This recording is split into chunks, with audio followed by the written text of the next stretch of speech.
un gendarme du GIGN a été tué par balle en Guyane alors qu'il participait à une opération de lutte contre l'orpaillage illégal, a appris l'AFP samedi de sources proches du dossier, confirmant une information du site Actu 17.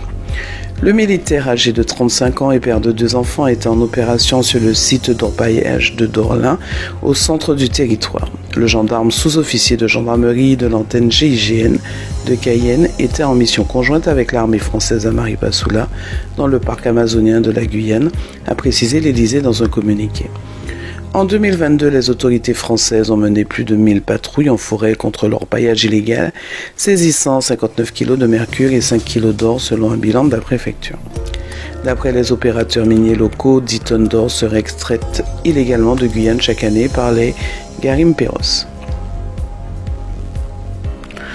Après une semaine de grève, la municipalité de Cayenne a annoncé ce samedi 25 mars la fin de la mobilisation.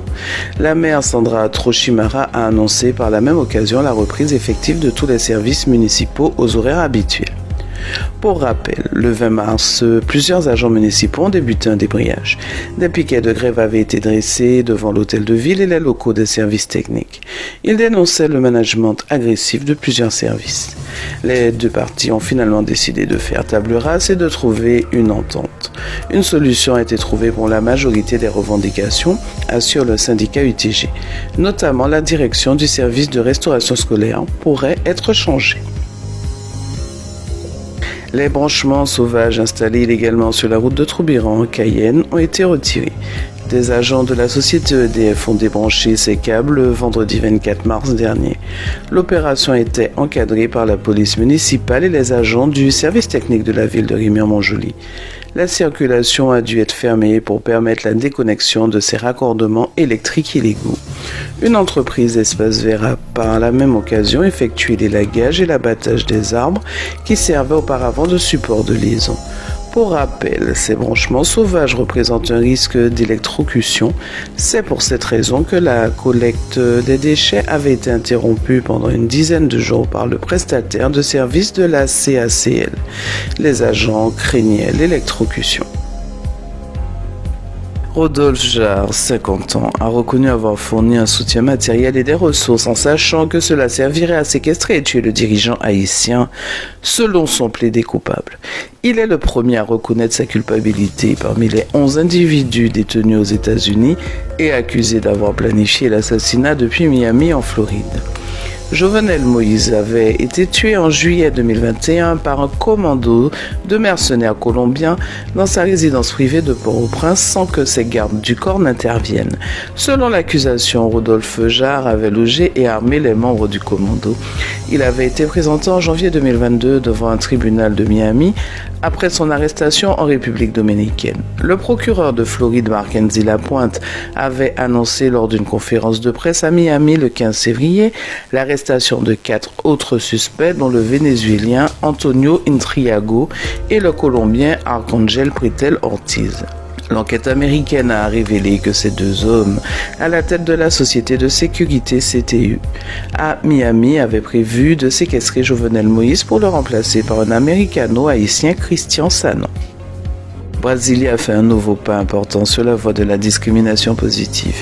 Inácio Lula da Silva de Lula vient de signer un décret selon lequel, d'ici fin 2025, 30% des postes de hauts fonctionnaires fédéraux seront réservés aux personnes noires ou métisses. Le président brésilien a ainsi clairement exprimé sa volonté d'ouverture des cercles du pouvoir. De fait, le Brésil a été le dernier pays du continent américain à abolir l'esclavage en 1888. Il a la plus grande communauté noire et métisse en dehors de l'Afrique. Elle représente un peu plus de la moitié de la population. Mais en 2021, seulement 5% des cadres des 500 plus grandes entreprises du pays étaient noirs ou issus d'une minorité. Une situation inacceptable aux yeux de Lula. La remarque du chef de l'État s'applique aussi pour les discriminations en matière de genre. Après le soutien aux droits des Amérindiens, notamment contre l'orpaillage illégal et le renforcement de la politique d'allocation pour les plus démunis, le président Lula confirme l'orientation de son mandat vers la lutte contre les inégalités en faveur de tous les déshérités du Brésil. La classe Papayo, option sécurité publique du collège Paul Capel, est en stage intensif depuis le début de la semaine avec Raid Aventure Organisation. la consécration de 2 années de formation. Cela fait bientôt 2 ans que la classe Papayo du collège Paul Capel se spécialise dans la sécurité publique. Les 23 élèves volontaires détiennent 2 heures supplémentaires par semaine pour découvrir les métiers de la police. Cette semaine était particulière pour ces élèves car Aide Aventure Organisation est venue sur place pour encadrer et réaliser des activités avec les collégiens. Le président de l'association, Bruno Pomar, se dit un des précurseurs du RAID. Il a en effet passé 13 ans dans les rangs de cette unité d'élite de la police nationale et se trouve en Guyane cette semaine.